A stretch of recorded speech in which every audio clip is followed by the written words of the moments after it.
Olá pessoal, meu nome é Anderson Mariquito, sou professor do campus de Aracruz e hoje a gente vai falar de uma aula muito importante aí, os animais que pertencem aí à classe das aves. A gente vai abordar os seguintes temas aí: as características gerais do grupo, características fisiológicas e anatômicas, são várias alterações que acontecem aqui, as adaptações das aves ao voo e a classificação desses indivíduos. Primeiramente, a gente acredita que as aves tenham surgido aí entre 245 e 208 milhões de anos atrás, a partir de um grupo primitivo de répteis. Alguns zoólogos consideram que aves e répteis atuais, apesar aí das aparentes diferenças, são essencialmente semelhantes e deveriam ser categorizadas numa mesma classe.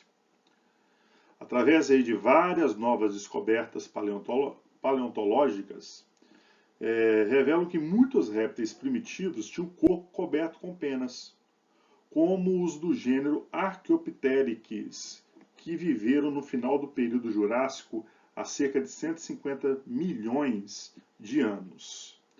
Então aqui nós temos um fóssil, o primeiro fóssil aí do Archaeopteryx, que ele foi encontrado aí em 1861, bastante preservado, e nele a gente pôde observar, que a gente consegue visualizar, ó, a presença de penas nesses indivíduos. Ó, aqui, ó, diversas penas, aqui seria o que seria o membro anterior dele, e aqui seria uma cauda dele. Ó. Um bastante o que? Muito bem preservado, a gente consegue visualizar essas estruturas. Mas, apesar do sucesso causado por essa descoberta, lá no século XIX, acredita-se que eles provavelmente não foram os ancestrais das aves atuais. Lá em 1986, foram descobertos fósseis de animais extintos classificados com o gênero Protoaves, que parece ser mais diretamente relacionado às aves atuais do que o gênero Archaeopteryx. E além desse gênero, outros gêneros foram descobertos depois, como é o caso do Caldiopteryx, como é o caso do Protearchaeopteryx, só que ainda vários estudos precisam ser feitos para a gente conseguir definir aí esse parentesco. Então aqui a gente visualiza aqui, pessoal, a filogenia desses indivíduos, né? São animais tetrápodas, lembrando que quatro membros surgiu aqui, os primeiros grupos são os anfíbios, então são os primeiros tetrápodas. E aqui as aves, né, juntamente com répteis e mamíferos, são animais amniotas, certo? E acredita-se que as aves descendem de um ramo aqui, direto aqui de dinossauros, Sauríquia, e aqui a gente tem finalmente as aves. Então há alguns zoólogos que falam aí que as aves estariam muito mais, na realidade, os dinossauros, eles estariam muito mais para grandes aves do que para grandes répteis. Galera, existem no mundo cerca de 10.426 espécies de aves. Esses são dados de hoje da BirdLife International. Dessas 1.919 espécies são encontradas no Brasil, segundo o Comitê Brasileiro de Registros Ornitológicos, a CBRO. Então veja bem, aqui a gente tem uma variedade muito grande desses indivíduos, certo?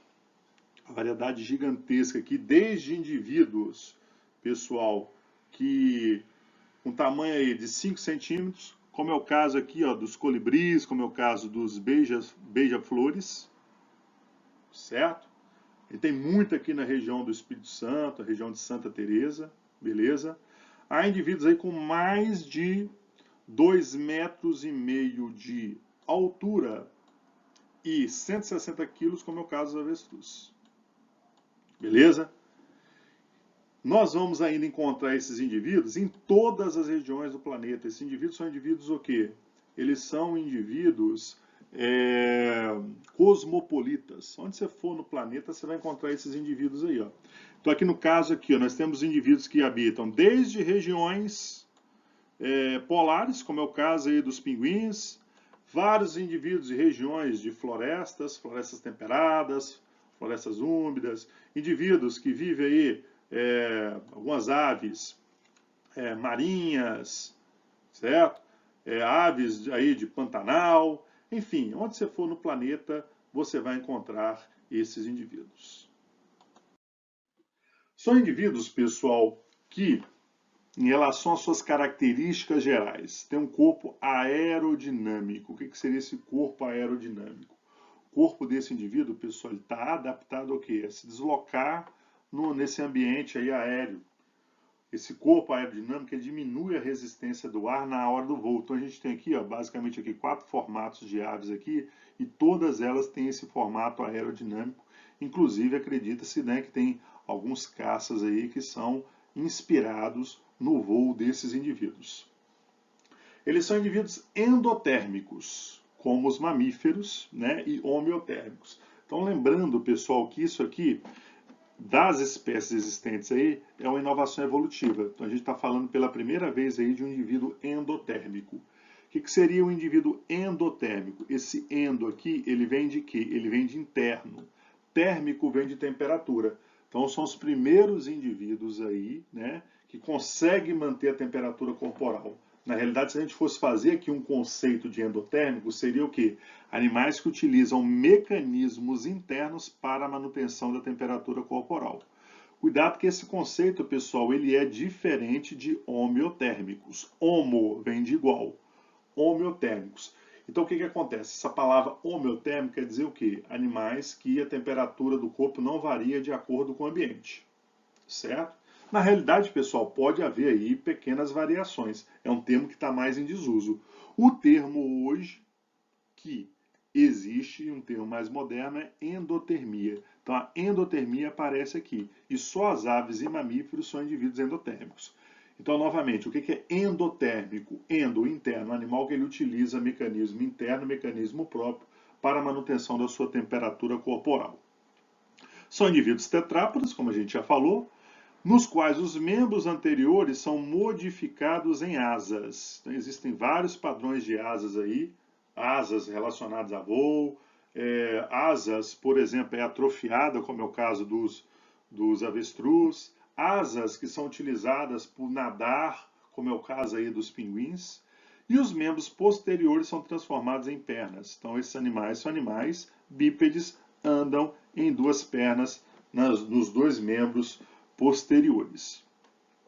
Esses indivíduos, olha só, pessoal, apresentam escamas. Então, cuidado, a escama não é uma característica exclusiva de répteis. Aves têm escamas. Ué, professor, aves não têm pena? Não, aves têm penas, mas tem escamas também. Onde? Principalmente nas pernas e nos pés.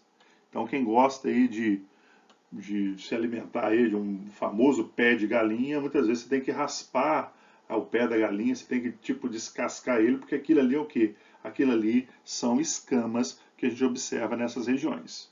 São indivíduos que ainda possuem garras, possuem unhas. Então, essas garras, essas unhas aí, por exemplo, do gavião bastante desenvolvido, serve para segurar a presa. E nesses indivíduos, o corpo é recoberto por penas.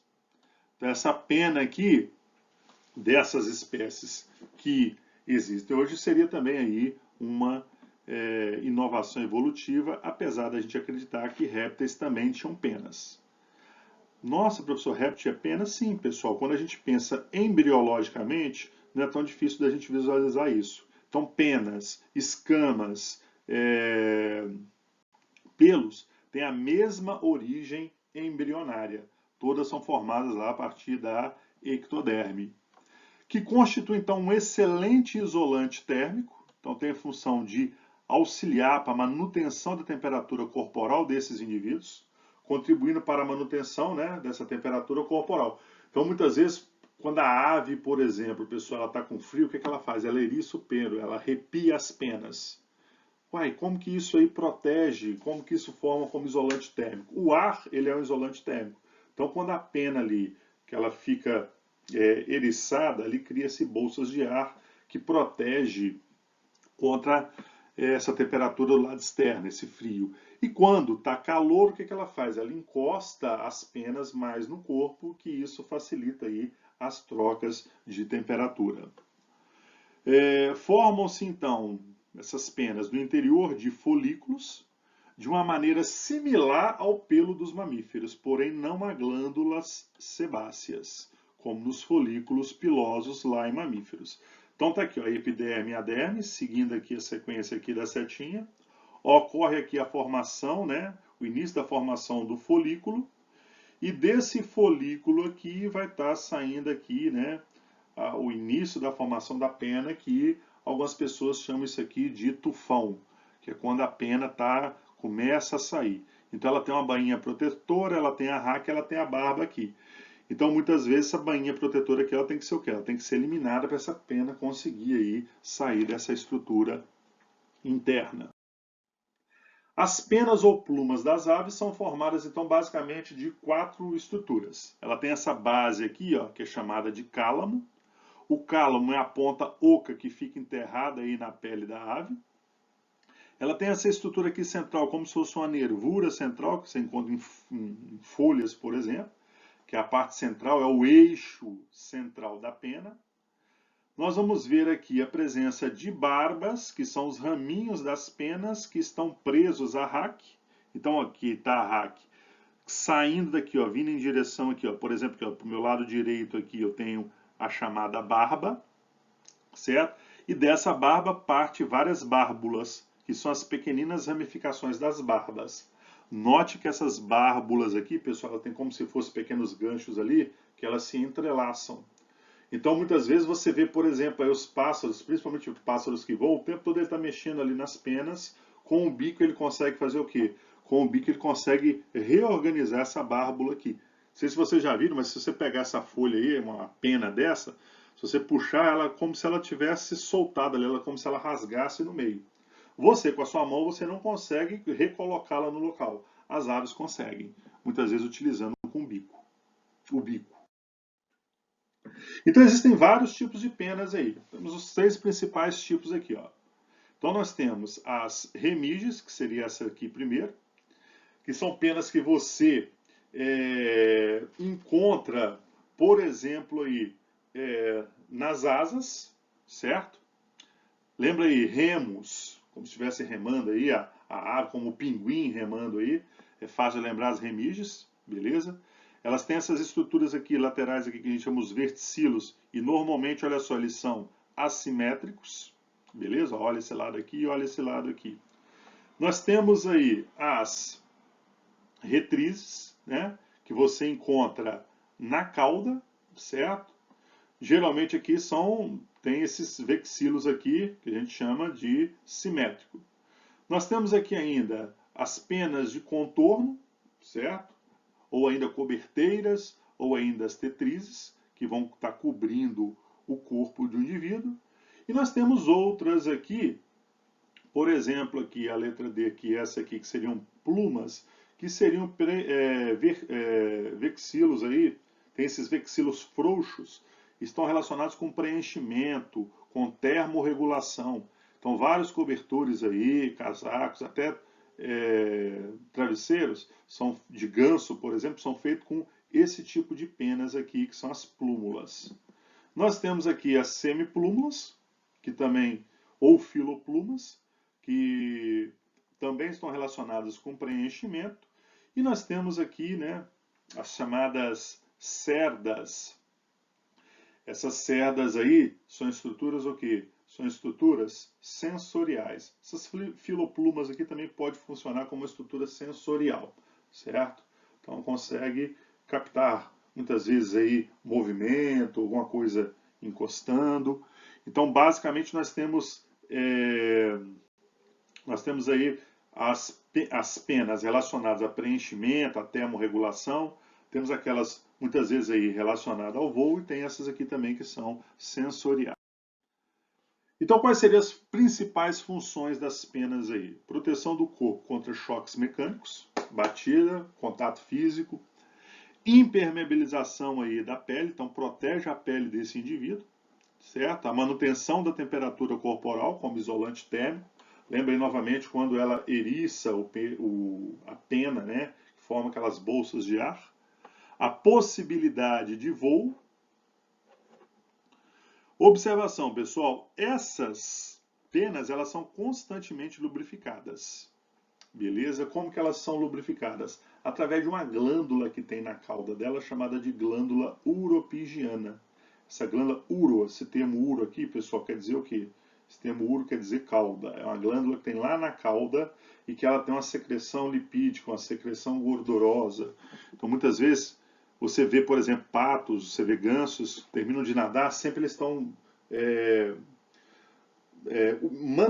manuseando não, né? Eles estão com o bico ali sempre encostando na parte da cauda, nessa glândula uropigiana que impermeabiliza a pena. Imagina só uma ave dessa, por exemplo, se a pena conseguisse absorver essa umidade. Então não absorve essa umidade, por quê? Devido a essa glândula uropigiana, dessas substâncias secretoras. Vamos falar agora da fisiologia e da anatomia desses indivíduos. Em relação, primeiramente, aos sistemas digestórios, nós vamos observar que nesse grupo aí eles apresentam um bico adaptado às várias formas de captura do alimento. Qual é a vantagem, pessoal, para a classe das aves? Que esses vários indivíduos aqui podem ocupar um mesmo hábitat, mas ocupam aí nichos ecológicos diferentes devido à alimentação diferente. E muitas vezes esse bico é determinante nesse tipo de alimentação. Então aqui, por exemplo, temos um bico generalizado aqui do corvo, o cardeal, que ele é um quebrador de sementes, o alfaiate americano, ele retira vermes das cavidades, o pelicano, pessoal, ele atua aqui como uma rede de pesca, a arara, que seria um quebrador de frutos duros, sementes maiores, flamingo, um peneirador de zooplâncton, então ele coloca esse bico aqui na água e peneira esse zooplâncton. O bigatinga é um fisgador de peixes, a águia, um dilacerador de carnes. Então essa variação aqui, que apenas alguns exemplos aqui, faz com que esses indivíduos tenham aí uma alimentação completamente diferenciadas, sem competir entre si. Esses organismos podem ser carnívoros, herbívoros ou onívoros. Onívoros que comem qualquer coisa. Galinha, por exemplo, pessoal, tudo que você jogar lá num galinheiro, por exemplo, esses indivíduos comem. E ele tem uma particularidade aí do seu tubo digestório, do seu trato digestório. Tem 3 características específicas em aves aqui, certo? Cada um com uma função bem definida, que seria o papo, o proventrículo e a moela. O papo, pessoal, que é uma região dilatada do esôfago, que ele armazena e umedece os alimentos. Então, ele vai estar armazenando aí e umedecendo o alimento, o papo. Daqui a pouco a gente vai ver a localização dele aqui. E o estômago, pessoal, é dividido em 2 partes. Ou, na realidade, aqui, ele tem 2 estômagos. O proventrículo e a moela. O proventrículo, que seria o estômago propriamente dito, que seria o estômago químico. É o estômago que libera aí as enzimas digestivas. Então, a digestão química inicia-se aqui nesse estômago químico que seria o proventrículo. E a moela, que seria o quê? A moela, que seria o estômago mecânico, que está relacionado com a trituração do alimento. Então, é uma estrutura bastante musculosa, inclusive aí é vendida em moela de galinha, por exemplo. Por quê? Porque é uma estrutura musculosa bastante desenvolvida nesses indivíduos. Alguns engolem propositadamente pequenas pedras para triturar o alimento que supre a ausência dos dentes. Então, esse bico desses indivíduos, pessoal, não tem dente. Isso facilita, né, o voo das aves. A cabeça da ave é uma cabeça, se você compara com os outros animais do mesmo tamanho, é uma cabeça leve. Uma das coisas é que não tem esses dentes aí, então ela faz o que? Ela come esses grãozinhos de areia, certo? Então, por exemplo, aí, muitas vezes a pessoa vai fazer uma galinha da roça, uma galinha caipira, muitas vezes quando você vai limpar a moela ali, que corta a moela, você encontra pedrinhas ali dentro. Então o indivíduo ele come a pedra, é uma coisa natural dela, certo? Que teria uma função aí como se fosse o quê? Ia desenvolver uma função como se fosse de dentes. Inclusive tem alguns alguns ditados aí, algumas expressões, né? O estômago de avestruz, porque avestruz também come qualquer coisa e muitas vezes come pedaços de pedra também para facilitar nessa digestão. E o intestino das aves abre-se em cloaca, então não tem um ânus aqui, né? Ele tem uma cloaca, assim como acontecia lá nos répteis, onde também desemboca os condutos do sistema excretor e reprodutor. Então veja bem, pessoal, cloaca é uma porção final de 3 sistemas: o sistema digestório, o sistema urinário e o sistema excretor, e o sistema genital ou sistema reprodutor desses indivíduos. Então aqui a gente observa, pessoal, do lado aqui, ó, várias estruturas para a gente conseguir visualizar como elas estão dentro do corpo de uma ave, beleza? Então lembrando que agora a gente está falando do sistema digestório. Então está aqui o bico, que é um bico sem dentes, a língua, a faringe, certo? O esôfago descendo aqui, o papo. Qual é o papel do papo mesmo? Armazenar e umedecer o alimento. Daí o alimento vem primeiro para o estômago químico, né? O proventrículo, beleza? Então a digestão química começa antes e depois esse alimento vai para onde? O alimento vai para a moela, certo? Depois ele vai para o intestino, certo? Esse intestino grosso aqui, pessoal, na maioria das aves, ele é ausente, ele é muito rudimentar e finalmente ele termina aqui em cloaca. Então vamos ver só o sistema digestório aqui do lado aqui, pessoal, o sistema digestório desse animal aqui que seria o periquito. Ó. Então temos aqui o esôfago, o papo, normalmente qual é a função dele mesmo? Armazenar e umedecer o alimento. Proventrículo é o estômago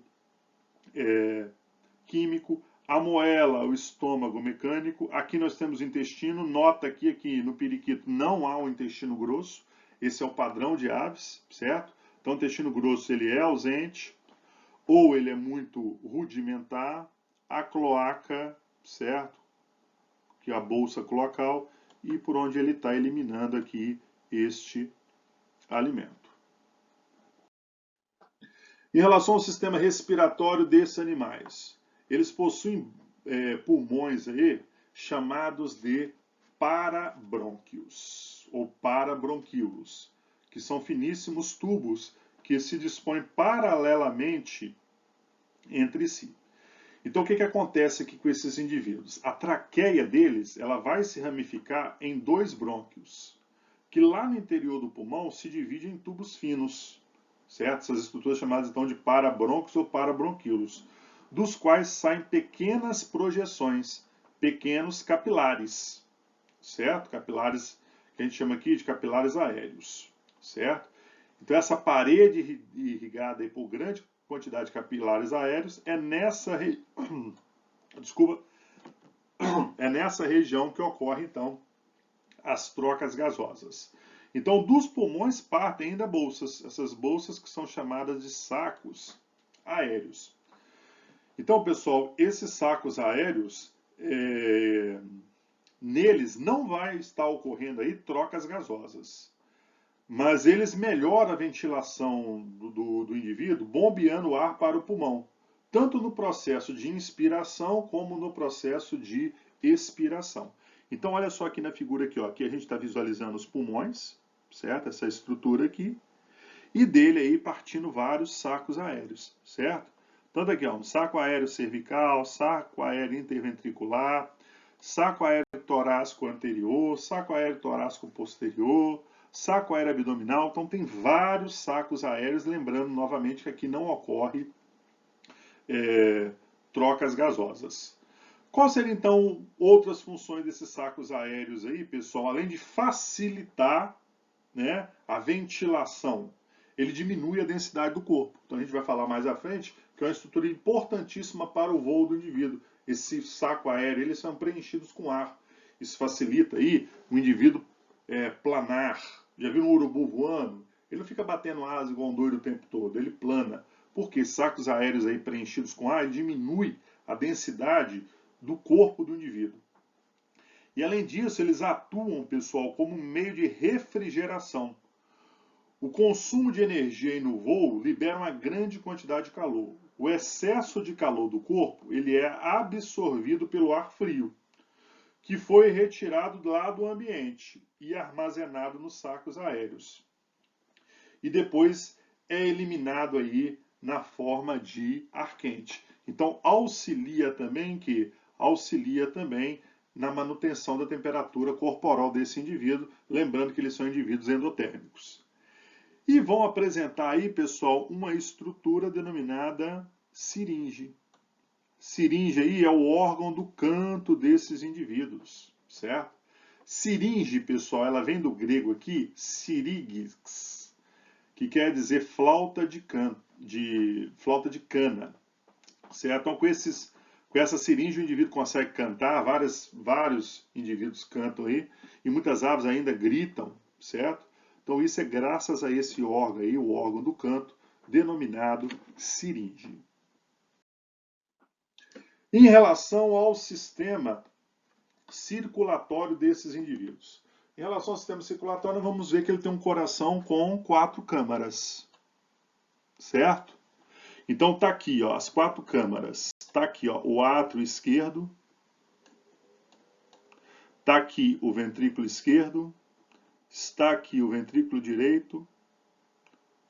Aqui embaixo, o ventrículo direito.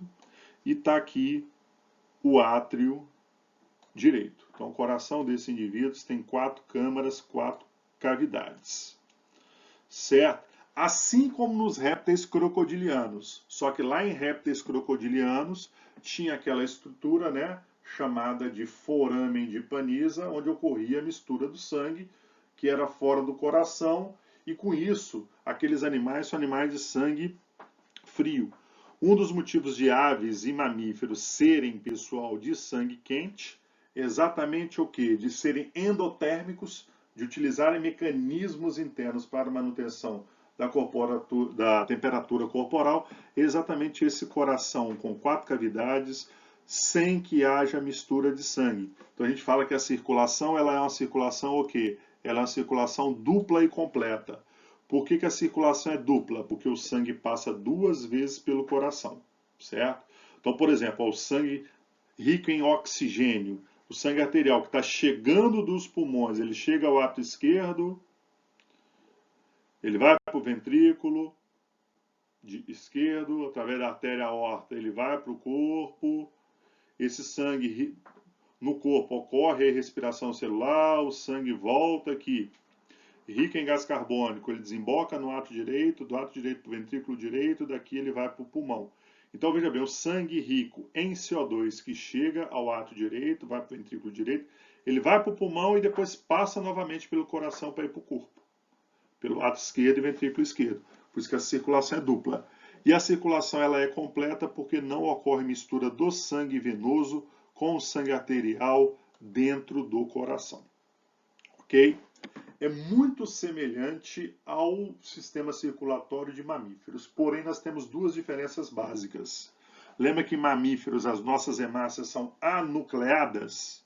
Aqui as hemácias de aves são hemácias nucleadas, enquanto em mamíferos, né, é anucleadas.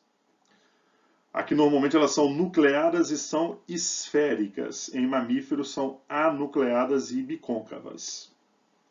E uma outra diferença, pessoal, que a artéria aorta, que sai do ventrículo esquerdo, é voltada para a direita. Ela vai dobrar para o lado direito, certo? Então, na realidade, isso aqui é um esquema que não está representando essa curvatura da aorta, mas a aorta do indivíduo vem para esse lado aqui, ó. Ele vem para o lado direito do corpo do indivíduo. Enquanto que nos mamíferos ela é voltada para a esquerda. Então essa ventilação aérea, essa respiração aérea eficiente com pulmões, parabrônquios ou probrônquios, e essa circulação dupla completa, sem haver mistura de sangue local nenhum, permite o quê? Permite a endotermia nestes animais. Em relação ao sistema urinário, são indivíduos que a substância nitrogenada excretada é o ácido úrico, lembrando que ácido úrico economiza água.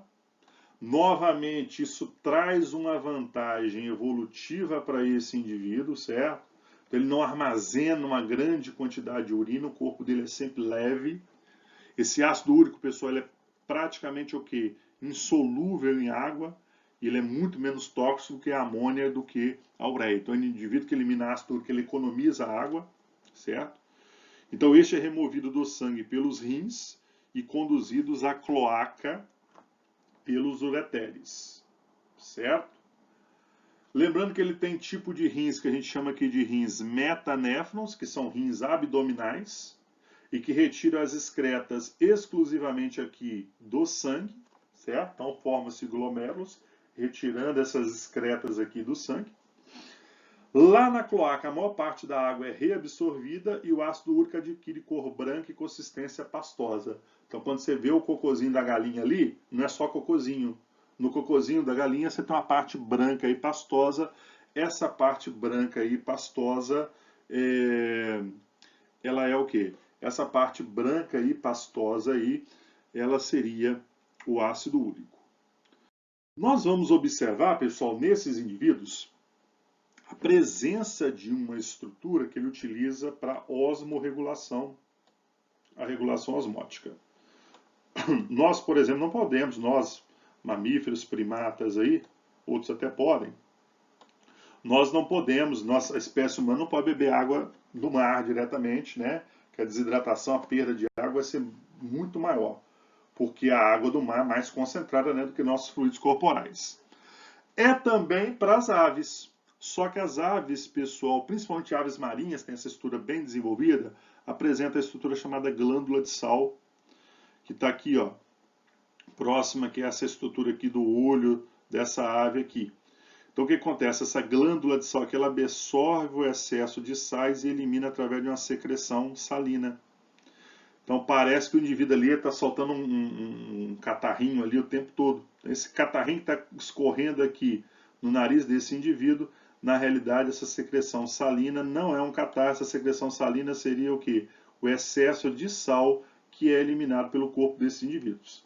Então nas aves marinhas o excesso de sais ingerido é eliminado pelas glândulas de sal. Um outro organismo que apresenta essas glândulas de sal, pessoal, também são as tartarugas marinhas.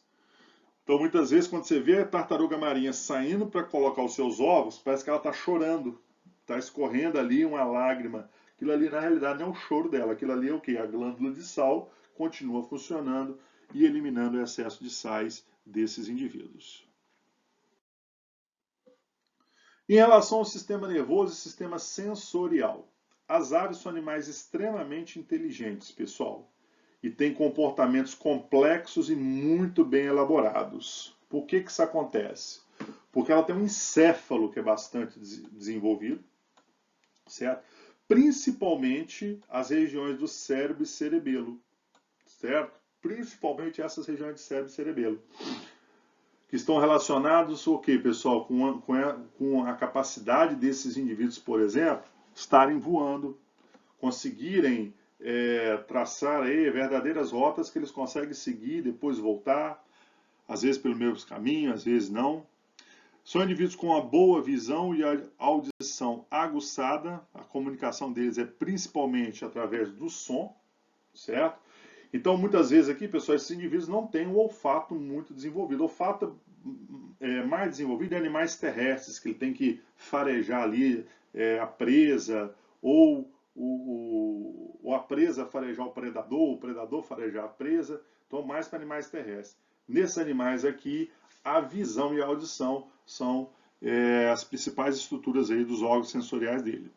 Então, os olhos são extremamente desenvolvidos e são recobertos por pálpebras com membrana nictante, certo? Aqui, ó, embaixo, aqui está a membrana nictante, ó. Essa membrana aqui, ó, fechando aqui. Então, isso aqui evita, isso aqui é de fundamental importância para o indivíduo voar, né? Evita poeira, pequenos grãos, de entrar e machucar o olho do indivíduo. E essa posição aqui, pessoal, ela vai estar variando de acordo com o quê? Com o modo de vida. Normalmente os olhos anteriores a gente encontra em predadores, que é esse olho voltado para frente, e olhos laterais normalmente a gente encontra em presas. E aqui do lado então a gente vê, né, um encéfalo bastante desenvolvido desse indivíduo, ó, com cérebro, com cerebelo. Olha o tamanho do lobo óptico desse indivíduo aqui, ó. Certo? Então, esse senso de equilíbrio desse indivíduo para o voo é muito grande, a visão é muito boa, certo? A visão é muito aguçada, certo? Junto com a audição. Então, veja bem, devido a isso, muitas aves efetuam migrações de dezenas de milhares de quilômetros sem desviar-se da sua rota. Então aqui, pessoal, nessa primeira figura aqui, a gente está vendo aqui, ó, rotas migratórias de algumas aves das Américas. Então tem aves, por exemplo, olha aqui, ó, desse lado aqui direito aqui, que elas fogem dos invernos rigorosos, certo?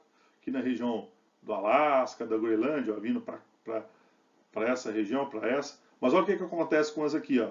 Umas aqui estão vindo em direção, né, vindo da América do Norte, passam pela América Central, vindo para a América do Sul, até na extremidade da América do Sul aqui, na região aqui, né, da Argentina. E depois elas voltam. Só que notem, pessoal, as setas aqui, o caminho aqui está representando exatamente o caminho que elas fazem. Ó. Nessa volta aqui, ó, muitas vezes elas não voltam pelo mesmo caminho. Podem voltar pelo mesmo caminho ou não. Beleza? E aqui nessa foto aqui, a foto aqui da Terra, nós estamos observando, ó, essas linhas aqui seria o quê? Seria a migração, né, as rotas de migração dos fuselos a partir da Nova Zelândia. Então aqui tem a Nova Zelândia, olha só, ela vai partindo aqui, ó, da Oceania até chegar aqui na região da Ásia. Então aqui é a rota deles, ó, sempre faz rotas bastante parecidas, mantém essas rotas. Então o fuselo é essa ave aqui, ó, que a gente está observando aqui, uma ave lá da Nova Zelândia. Em relação à reprodução desses indivíduos, eles são animais dioicos. O que quer dizer isso, dioico? Tem macho e tem fêmea, certo? Macho e fêmea. E esses indivíduos, pessoal, eles são indivíduos dimórficos, ou as espécies são dimórficas, a maioria. O que isso quer dizer? Quer dizer que tem dimorfismo sexual. O que é dimorfismo sexual? Diferença do macho com a fêmea. Então aqui, ó, nessa figura aqui, ó, a gente está observando aqui, ó, machos com plumagens coloridas e exuberantes e fêmeas pouco vistosas, que se confundem com o ambiente, né, para proteger, para conseguir se camuflar melhor. Exemplo desse animal aqui é o que a gente conhece como pato mandarim. Então, o que acontece? Muitas vezes essa pena do indivíduo, que a gente já falou de várias funções, também estão relacionadas com o quê? Com a reprodução, com atrativos sexuais aí dos machos para a fêmea. Então, normalmente, quem tem as penas mais coloridas, mais vistosas, são quem? São os machos. Você pega o pavão, por exemplo. O pavão que tem a cauda maior, mais colorida, com aquelas penas grandes, seria quem? É o macho. Então, o macho, quando ele abre aquela cauda ali, ele está no ritual de corte ali para as fêmeas. Então, essa diferença aí de macho para fêmea, a gente chama aí de dimorfismo sexual. Então, por exemplo, galho e galinha, daqui na nossa região, todo mundo consegue ver um galho e uma galinha e conseguir muito bem diferenciar, certo? Então, nesses rituais de corte aqui, muitas espécies utilizam o cantar, né? Como é o caso dos canários. Outros indivíduos têm o quê? Tem essas cores aqui mais vibrantes. São indivíduos ovíparos, colocam ovos. A cópula com fecundação interna, certo? Alguns indivíduos têm pênis, outros indivíduos não têm pênis, né? Então o macho ele transmite o espermatozoide para a fêmea, né? Os dois ali sobrepondo ali as cloacas. Quase a totalidade das aves chocam esses ovos, condição fundamental para o desenvolvimento do embrião. Então a maioria aqui tem um cuidado parental muito grande, né? Pessoal, vão colocar os ovos, vão chocar, vão criar esses indivíduos. E em algumas espécies aí pode acontecer o quê? O que a gente chama de parasitismo de ninhada. Você deve ter ouvido falar isso aqui lá na ecologia. Ou nidoparasitismo, que é um comportamento de algumas espécies que põe os ovos nas ninhadas de outro. Então aqui, ó, primeiramente nós temos aqui, ó, tá na sequência ali, pessoal, tá na sequência. Ó. Aqui eu tenho um ninho de um piu, certo? ocupado pelo ovo do chopin mulato. Então o piu é esse pássarozinho aqui, ó, simpático, bonitinho. E esse aqui é o chopin mulato. O que acontece com o chopin mulato? Ele vem aqui, ó, coloca o seu ovo aqui, esse ovo aqui, tá vendo a diferença dos dois? Esses ovos aqui são do mais rosado aqui, um rosa bem clarinho, seria do piu, e esse aqui do chopin mulato, certo? Ele coloca aqui, beleza? Então, o que acontece com o piu? Ele vai chocar esse indivíduo, ele vai alimentar esse indivíduo até o crescimento dele, e esse indivíduo aqui, o chopin mulato, ele fica numa boa, se vira com o filhote para lá. Agora um tema, pessoal, que costuma cair bastante nos vestibulares aí, que são as adaptações das aves ao voo. Então a ave, ela não voa ao acaso, certo? Ela tem uma série de adaptações que eu separei aqui em 3 raciocínios básicos. Primeiro, em relação ao formato desses indivíduos. Então ele tem forma, ele tem estruturas que permitiu a esses indivíduos voarem, certo?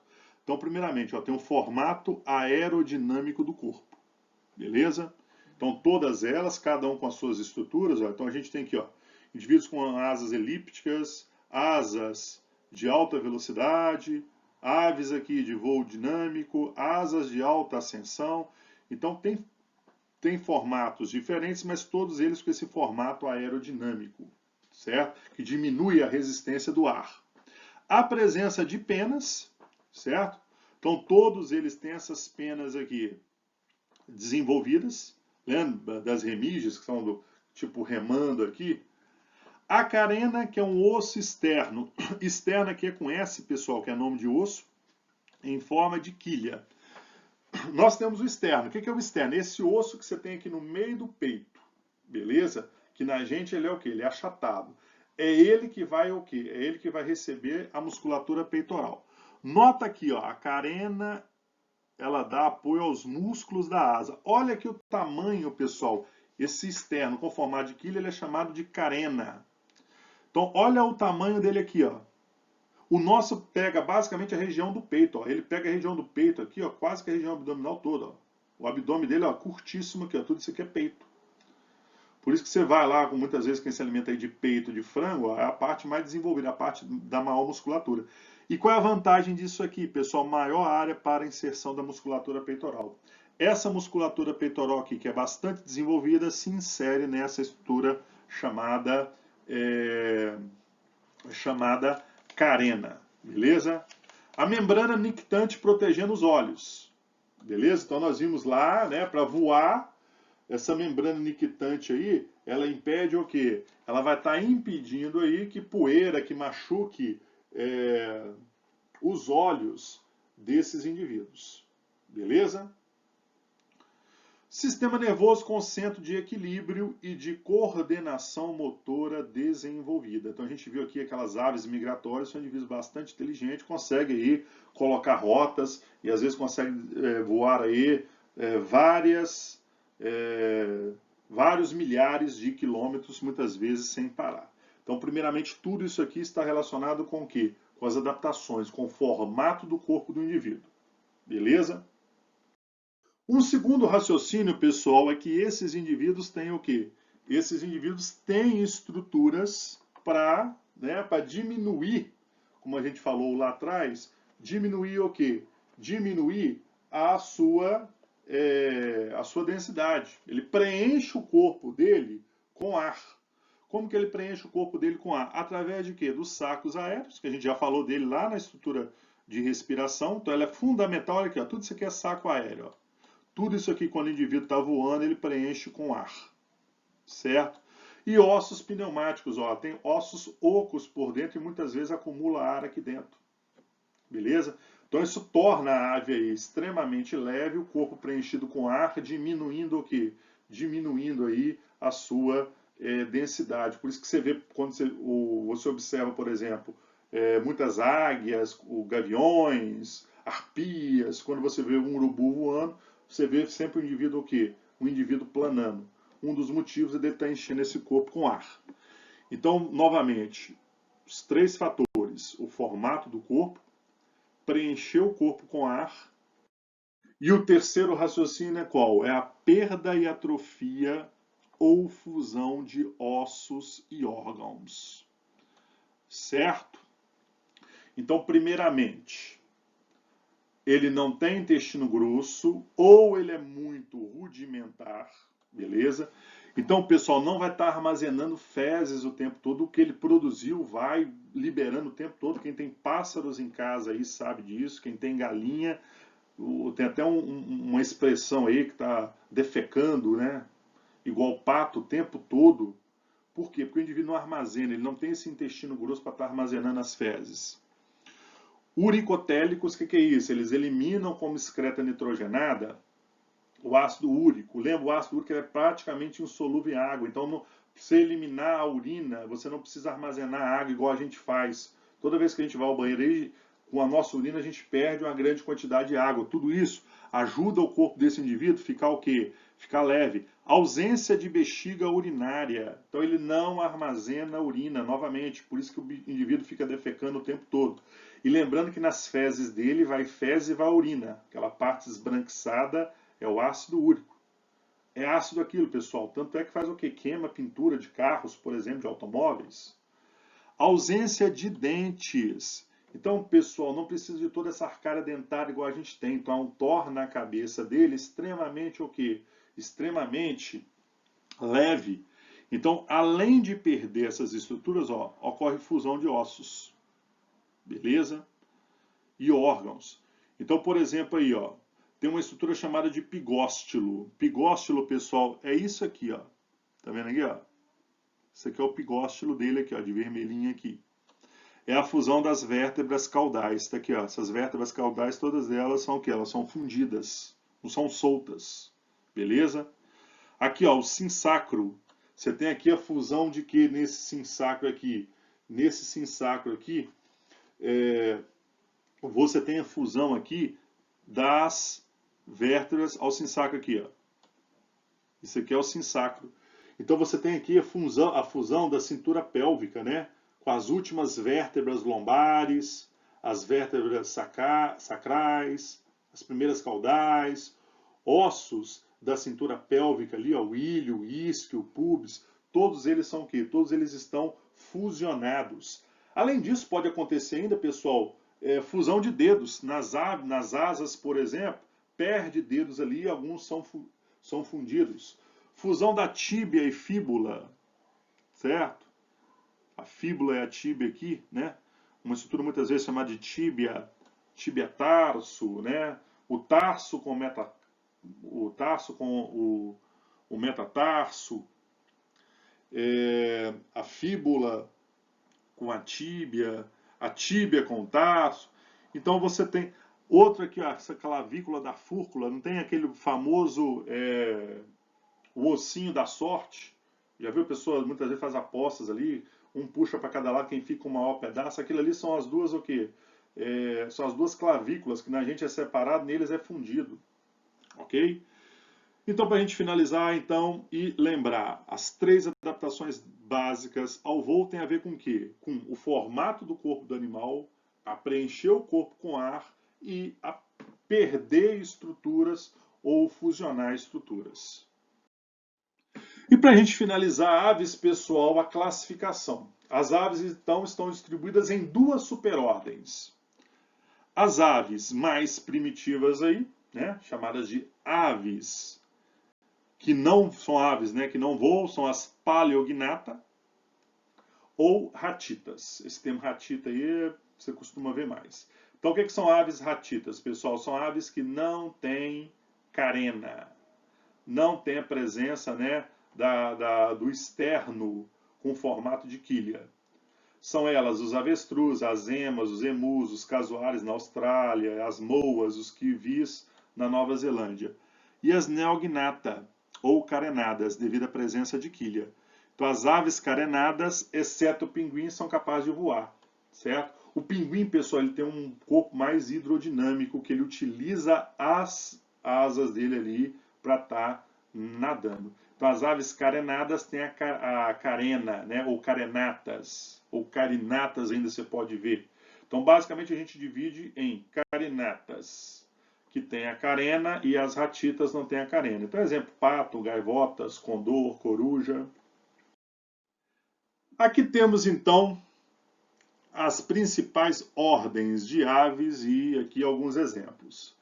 Então temos a ordem aqui Strutioniformes, representados pelos avestruz, certo? Então tá na sequência aqui, ó. Avestruz, as reiformes, representadas pelas emas, né? As emas são brasileiras. Galiformes, que são as galinhas, perus, fazões. Anseiforme, representado pelos patos, pelos gansos, pelos cisnes. Columbiformes, representados pelos pombos. Esfeniciformes, representados pelos pinguins. Falconiformes, pelos falcões. Estrigiformes, representado aí pelas corujas. Pisciformes, os pica-paus e tucanos. Psittaciformes, né, papagaios, araras, cacatuas, aqui no caso aqui uma calopsita. Os passeriformes, né, os passarinhos de uma maneira geral, né, pardais, canarinhos, canário belga, canário chapinha, várias espécies aí de canários, trinca-ferros, curiosa, entre várias outras espécies aí. E os apodiformes, que seriam os beija-flores. Pessoal, tem várias outras aqui, né? Mas vai ficar uma coisa bastante repetitiva, então coloquei aqui uma das principais, ou as principais ordens aí de aves, e procurei colocar aqui todas elas mais conhecidas da gente. Aqui então a gente finaliza a aula, espero que vocês tenham gostado. Muito obrigado, bons estudos.